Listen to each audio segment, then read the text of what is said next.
ফের দিলীপের মন্তব্যে বিতর্ক। নির্বাচন কমিশন ও রাজ্যপালের কাছে তৃণমূল প্রতিনিধিদের যাওয়া নিয়ে সমালোচনা। রাজ্যপাল ও কমিশনকে ফের মেশো কাকা বলে মন্তব্য করছেন দিলীপ ঘোষ।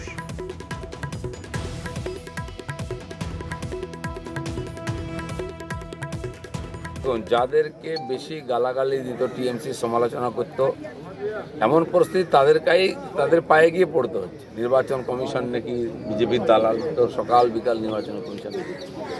রাজ্যপালের বাড়িটা নাকি বিজেপির অফিস, তো সকাল বিকাল রাজ্যপালের কি এমন পরিস্থিতি হয়ে গেল।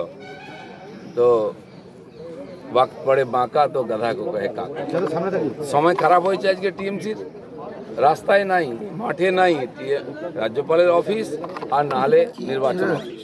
নির্বাচনটা তো পাবলিক ভোট দেবে, পাবলিক ডোমেনে আসুন, লড়ুন, লোক ঠিক করে দেবে কে ভুল কে ঠিক। আর যখন পেঁচে পড়বেন তখন কাকা বাঁচাও, মেসো বাঁচাও, পিসে বাঁচাও, এ কি রাজনীতি? দম নেই কোমরে।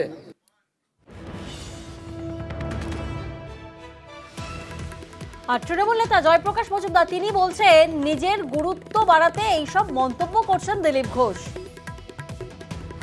সিরিয়াস ইলেকশন চলছে, তার মধ্যে মজার খোরাক হিসেবে দিলীপ ঘোষের বক্তব্য, যেটা হাসির খোরাক হিসেবে চলে। তিনি আস্তে আস্তে একটা কমেডি ক্যারেক্টার হয়ে যাচ্ছেন, তাকে কেউ গুরুত্ব দিয়ে নিচ্ছে না। কে যাচ্ছে নির্বাচন কমিশনের কাছে, কে যাচ্ছে না, এটা আসল বিষয় নয়। আসল বিষয় হচ্ছে সারাদিন যাতে টিভিতে ভেসে থাকতে পারেন, তার জন্যই এই দিলীপ ঘোষ একটা কমেডি ক্যারেক্টার।